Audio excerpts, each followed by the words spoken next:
Hello IBF students, this is the notes video for basic probability. Alright, so make sure that at first you make connections to the word probability, thinking about it how you may have studied probability in a math class before, or just how you use the word in daily life, and make sure you jot a few things down and share with somebody close by. Pause the video till you've done that. Alright. Experimental probability is in experiments involving chance, we use the following terms to talk about what we're doing and the results we obtain. So we talk about the number of trials,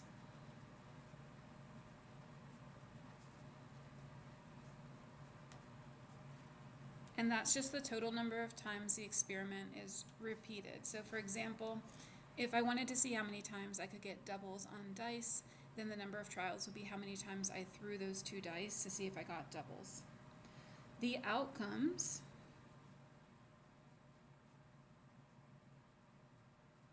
are the different results possible for one trial of the experiment. So if you think about that two dice example, I could get a 1 and a 1, a 1 and a 2, a 1 and a 3, and continue on until I get through all the combinations. The frequency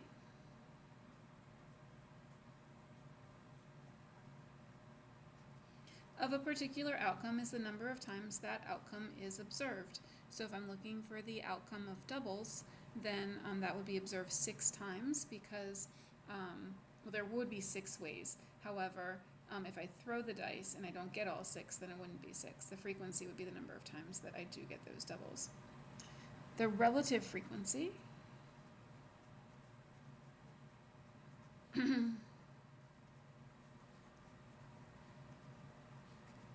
of an outcome is the frequency of that outcome expressed as a fraction or percentage of the total number of trials. And the experimental probability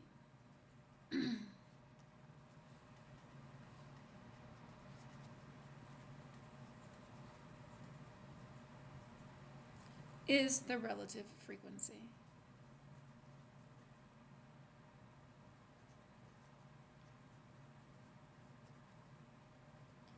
So if I asked you what is the experimental probability of rolling doubles, then you would tell me that it would be the number of doubles you received divided by the total number of trials that you had. And I just realized that you didn't see those last words, so let's look at those there.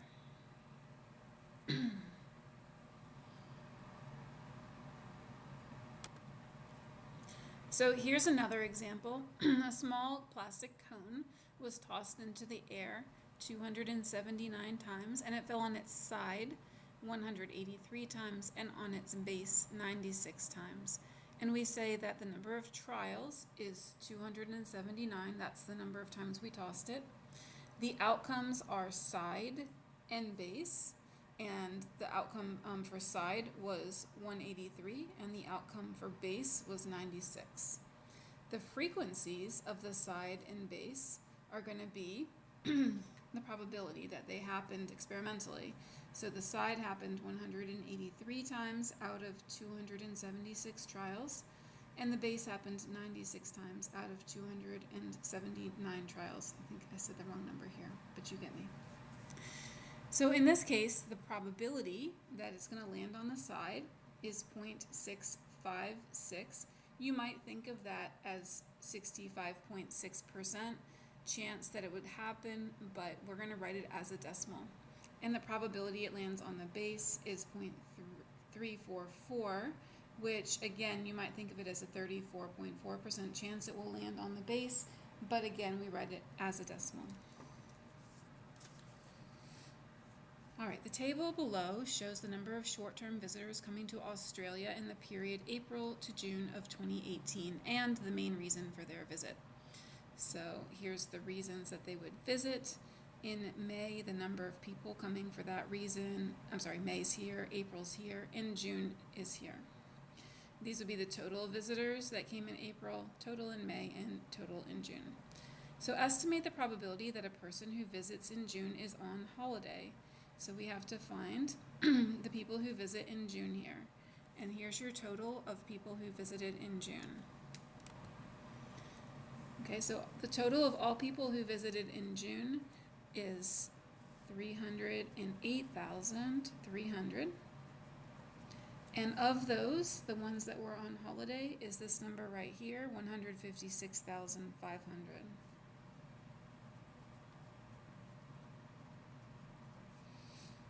Okay, so then you're going to divide those and you'll get a decimal to several places, but we're going to round it to 3 sig figs, which would be 0.508.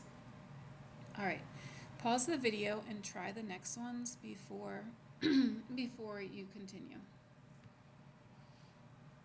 Okay, you should have already tried them. Let's look at the next one. Estimate the probability that a person who came to Australia in the period April to June 2018 arrived in May. So we're looking for all of the people who arrived between April and June. So we're going to add all of these up. When you add all of these up, we get 890,700. And out of those 890,700, the number that came in May is this number right here, 260,900.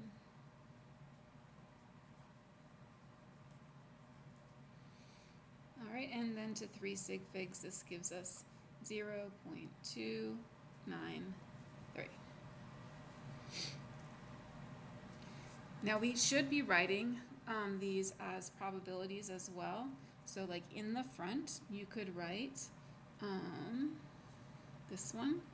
Would it be the probability? P stands for probability. June visitor is on holiday.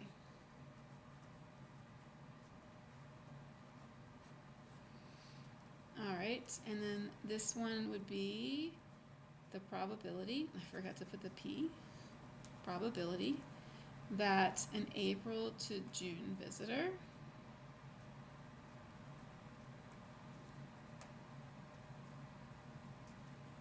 arrived in May.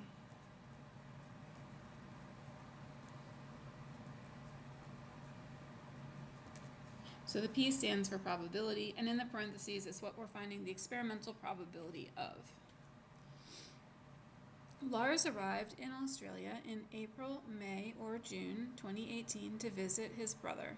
Estimate the probability that he arrived in April.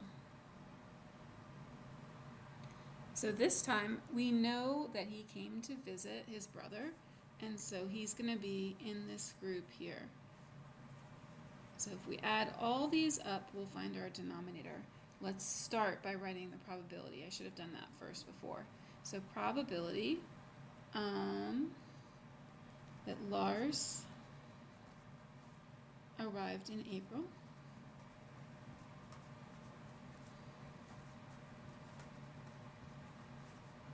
All right, and then we can write the fraction next. So you should really write the probability first.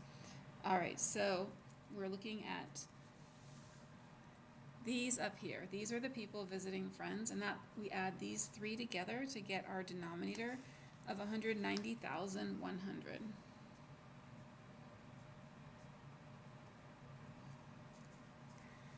All right. Out of those 190,100, how many arrived in April? This one, 77,500.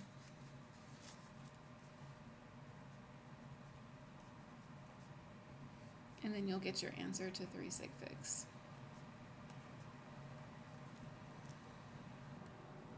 All right, this next section is called two-way table, and so you may be surprised to learn that it starts with two-way table.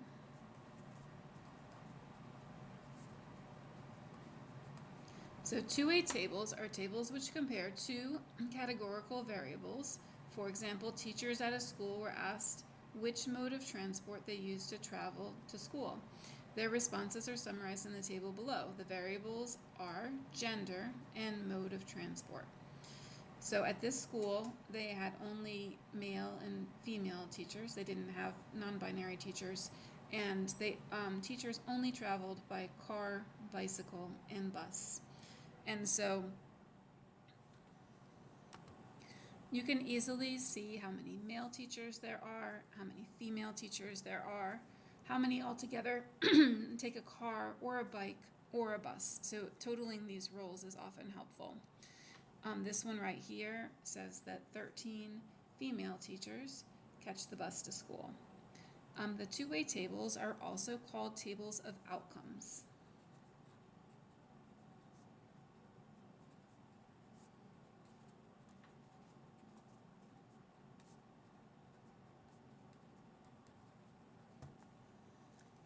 Okay, let's look at the next example. People exiting a new ride at a theme park were asked whether they liked or disliked the ride, and the results are shown in the two-way table alongside. Use this table to estimate the probability that a randomly selected person who went on the ride, and then we have some things to find here. Okay?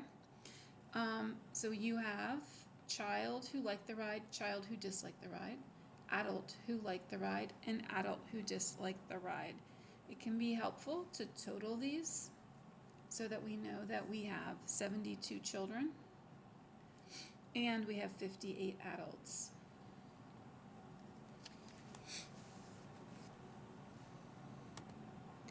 You may also want to total these two to find out how many people there were all together. So if I add 72 and 58, I get a grand total of 130 people. So now I'm going to ask you to pause the video and find the probability that a randomly chosen person liked the ride, is a child and disliked the ride, and then the third one is an adult or disliked the ride. Now the or means they could be an adult or they could dislike the ride or both. All right, so you should have tried these on your own already, and if you didn't, pause the video and do that. The probability that the person liked the ride, probability liked the ride, would be the total number that liked the ride. So 55 plus 28, which is 83, over the total number altogether, which was 130. Divide it and round to 3 sig figs, and you should get 0.638. The probability that someone is a child and disliked the ride, so probability, child, and disliked.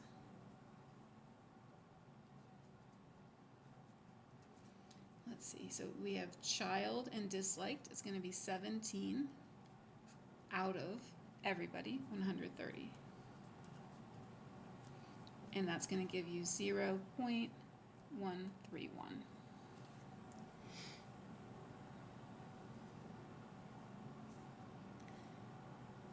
Okay, and then the last one is a child or disliked the ride, and remember that that means A or B or both. So, sorry, it says adult or disliked the ride. So adult or disliked or both. So the probability we have an adult or disliked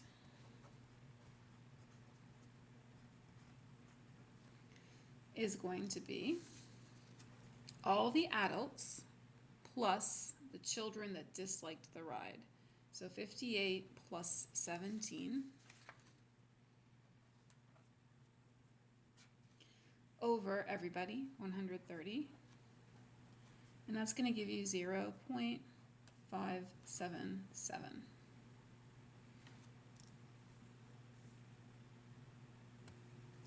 Okay. Sample space, which could be called U, is the set of all possible outcomes of an experiment. So in my rolling dice experiment, the sample space would be a representation of all the possible outcomes when you roll 2 dice. An event is a set of outcomes in the sample space that have a particular property. So for example, the property could be that the dice are doubles and the event could be rolling doubles. All right, here are a few more vocabulary terms. The sample space is the universal set, which is why we call it U. The outcomes are the elements of the sample space, and events are subsets of the sample space.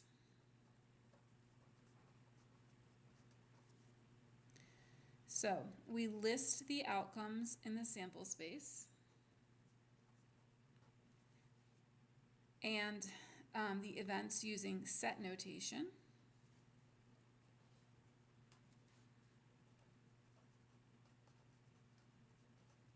And then we draw a picture of them using a Venn diagram. And you've probably used a Venn diagram before.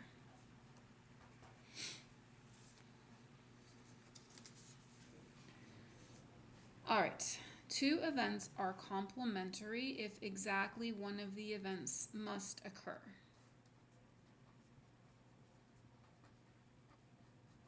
All right, so that means both can't occur and none can't occur. One has to occur. If A is an event, then A prime is the complementary event of A, which is also called not A. So this here means not A.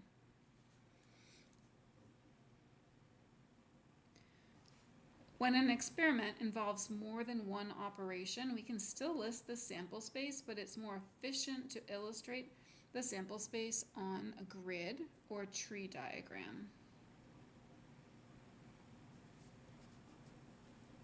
Sorry, it's a two-dimensional grid. I was trying to figure out what they wanted on these. Two-dimensional grid. It's an S. Two-dimensional grid or a tree diagram, and we will definitely see examples of these.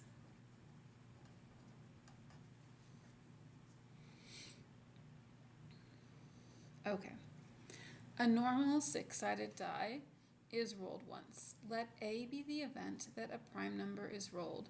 Use set notation to list the outcomes in A and in not A. And we also want to list the entire sample space U. So U is going to represent anything we can get on that six-sided die. So that would be 1 or 2 or 3 or 4 or 5 or 6. Okay, A would be the event a prime number is rolled. So A would be 2 or 3 or 5. And then not A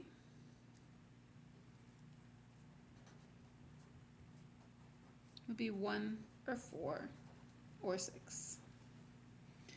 Draw a Venn diagram to illustrate the sample space. So we have our universal set inside of a rectangle. And this is not a very interesting Venn diagram because it has only one circle for A. So inside of A we have 2, 3, and 5. And then outside of A we have not A. And not A includes 1 and 4 and 6. All right, so here I'm going to show you how to make a two-dimensional grid. You're going to have coin 1 on one axis and coin 2 on the other axis, and you're going to list the outcomes for each coin. So coin 1 could be heads or tails, and coin 2 could also be heads or tails. And then where the lines intersect, those show you the possibilities. So there are 4 different possibilities here. The possible outcomes.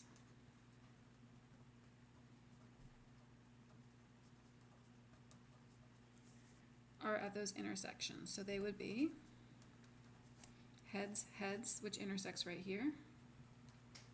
Heads, tails. Tails, heads. And then tails, tails.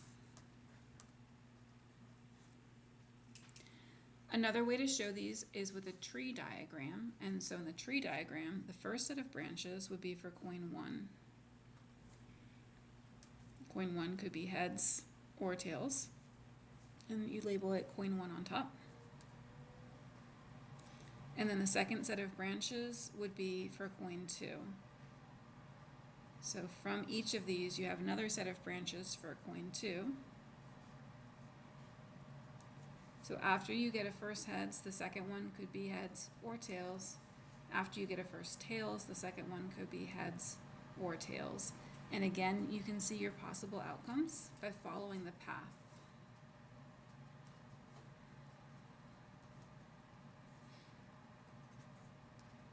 Okay, so starting here, you can follow this one to heads and then heads. Follow to heads again, but this time go to tails. Follow tails and then heads. And then follow tails to tails. So those are two different representations. All right, I'm going to help you set up this next one, and then I'm going to ask you to pause to finish it up.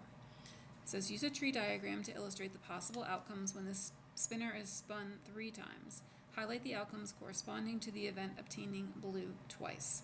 So these darker ones would be the blue ones. And then this is the white one. So on your first spin, it could be either blue or white, and you can label first spin. Then after that, I want you to label what could happen with your second spin. And then after that, I want you to label what could happen with your third spin.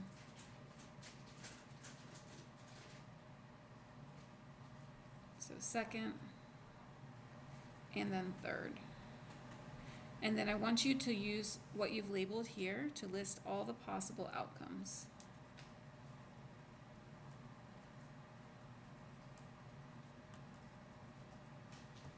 And then finally, I want you to highlight the outcomes corresponding to the event obtaining blue twice. So if you haven't already, you should pause the video and get that done. All right, so after you get your first blue, you could get blue or white, or after you get your first white, you could get blue or white. And I think you might be seeing a pattern here that these are also all going to be blue or white. All right, so for your possible outcomes, you follow the tree. Blue, blue, blue. Blue, blue, white.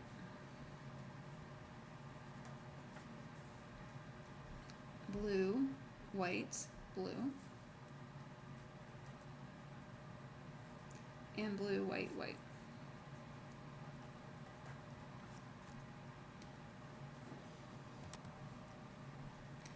All right, then we go to starting with white. White, blue, blue. White, blue, white. White, white, blue. And then finally, white, white, white. All right, so we're going to look for the ones that have exactly 2 blues. So not the first one, because the first one is blue, blue, blue. Blue, blue, blue. So we could do blue, blue, white. That would work. We could also do blue, white, blue. That would work. White, blue, blue. That would work.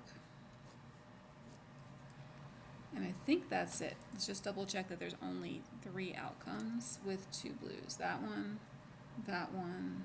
and that one. Absolutely. All right, the next section's on theoretical probability, in which you can figure out probabilities approximately without an experiment. Okay, so we have a spinner here, and it has 8 equally portion sections. They're labeled 1 through 8. So since the spinner is symmetrical, we expect each of the 8 outcomes will be equally likely to occur.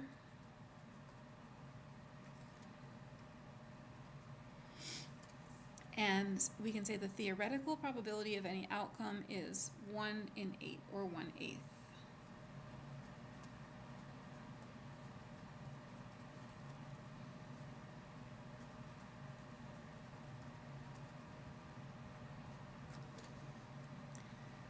If a sample space has n outcomes, which are equally likely,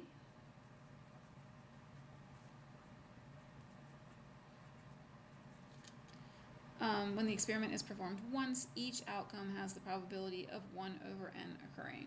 So if I had 10 outcomes, then it would be 1 over 10 occurring.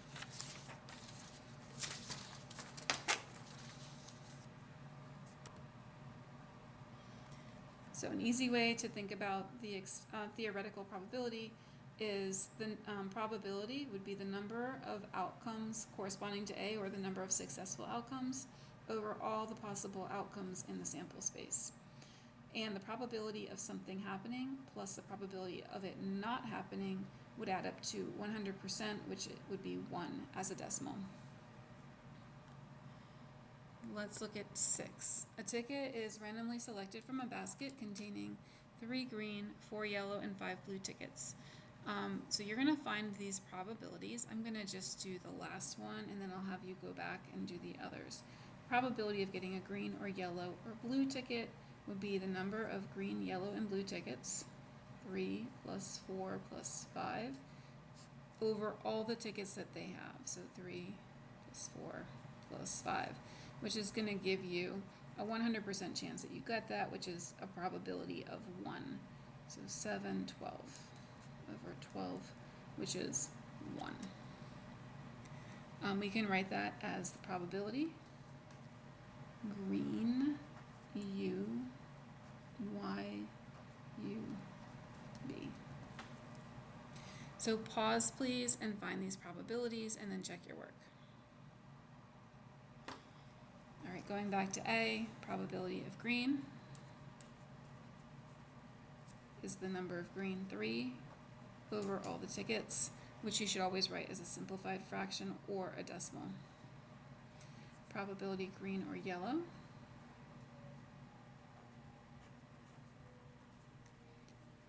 (3 plus 4 is 7 over all the tickets). Probability of getting an orange ticket, there are 0 orange tickets out of 12, which is going to give you a probability of 0.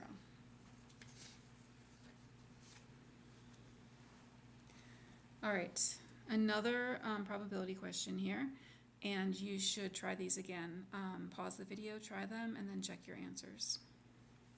Okay, on the 6-sided die, the probability of getting a 6, there's only 1 6 on the die out of 6 sides altogether, so 1 6. Probability of not getting a 6, so remember you're going to write probability 6 and then this mark to indicate not getting a 6.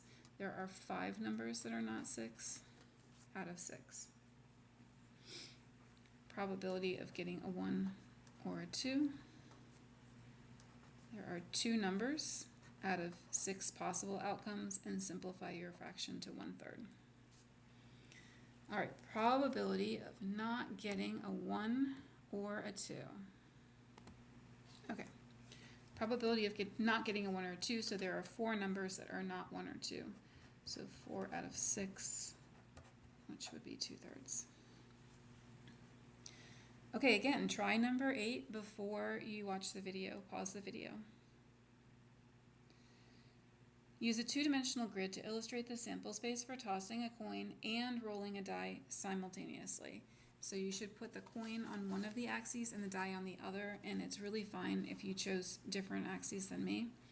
I'm going to put the coin here, and I'm going to put the die here. And remember, the die is the singular of dice. For the coin, there's just 2 outcomes, heads and tails. For the die, there's 6 outcomes. 1, 2, 3, 4, 5, 6, and then each of these vertices indicates an outcome. So you can see that there are 12 different outcomes.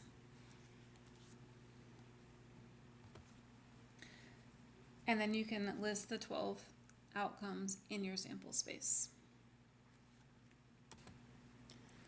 Okay, so you can use this diagram to find the probability of tossing a head.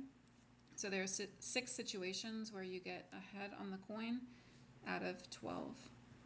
So probability that you get heads is 6 out of 12, which is 1/2. And then the probability of tossing a tail and rolling a 5. So tail and 5 together only happened one time, which was right there.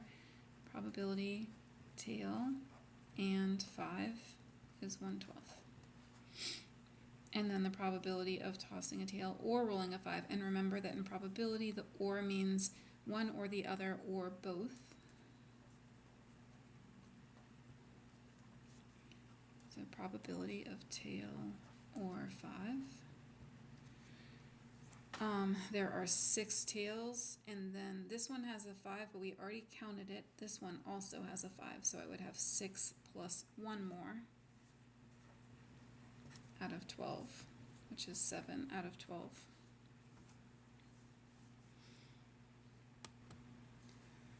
All right, the next one says to display the possible results when 2 dice are rolled and the scores are added together, and then find the probability that the sum of the dice is 7. So you're going to set up your grid, and the die 1 and the die 2, each of them can go 1 through 6, but we want to find the sums now. So you're going to indicate at each intersection what the sum is. So 1 and 1 has a sum of 2, and then 1 and 2 has a sum of 3, and so forth. So I'm going to fill those in. You can pause the video and fill them in as well. Okay, so you can see here that there are 36 possible outcomes, and 1, 2, 3, 4, 5, 6 of them are 7. So the probability that the sum is 7 would be 6 out of 36, or 1/6.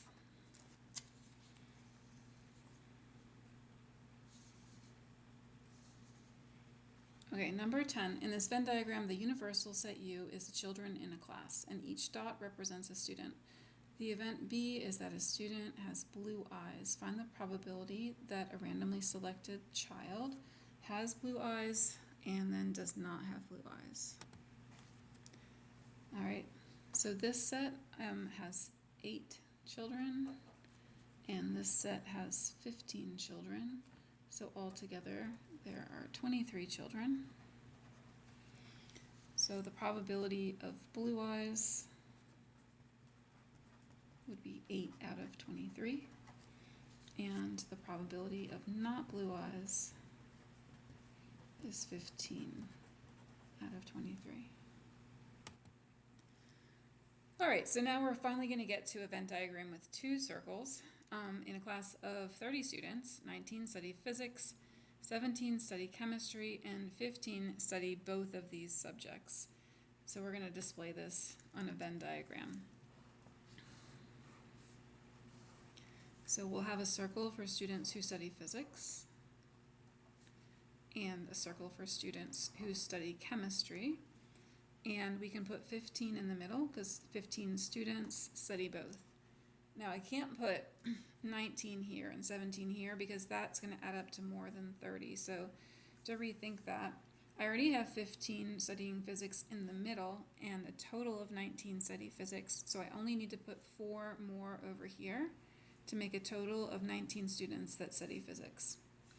For chemistry, I already have 15 right here. And so for a total of 17, I just need 2 more over here. So 2 study just chemistry, 15 study both, 4 study just physics.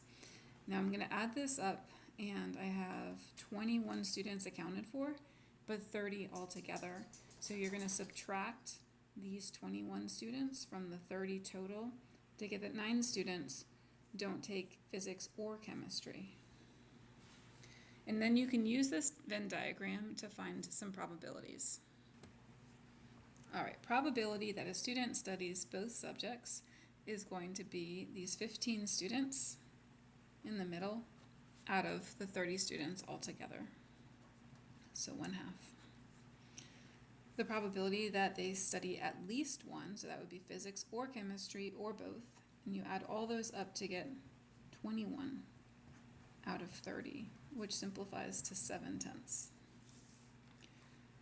Physics, but not chemistry. So here's physics, but not these in the middle that study chemistry. So only 4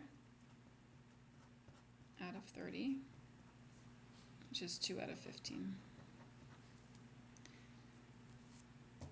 exactly one of the subjects. So just physics or just chemistry, 6 out of 30, which is 1/5.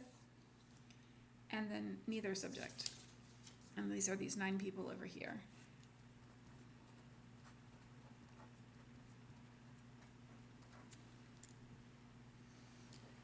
Okay, we previously saw if we perform an experiment a number of times, the experimental probability of the event occurring is the same as the relative frequency of the event, which is the number of times the event occurs over the number of trials.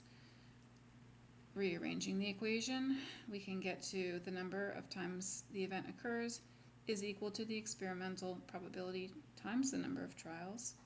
And so we can use this theoretical probability to predict results. If there are n trials of an experiment and the event has a probability p of occurring in each of the trials, the number of times we expect the event to occur is n times p. So here's number 12. In his basketball career, Michael Jordan made 83.53% of the shots from the free throw line. If he played one more game and had 18 attempts from the free throw line, how many shots would you expect him to have made? So n in this case would be the 18 attempts. And the probability we're going to write as a decimal, so 0.8353. So NP would be 18 times 0.8353, which gives us 15.0354, which of course we're going to round to a whole number of shots. So that would be about 15 shots that he would make.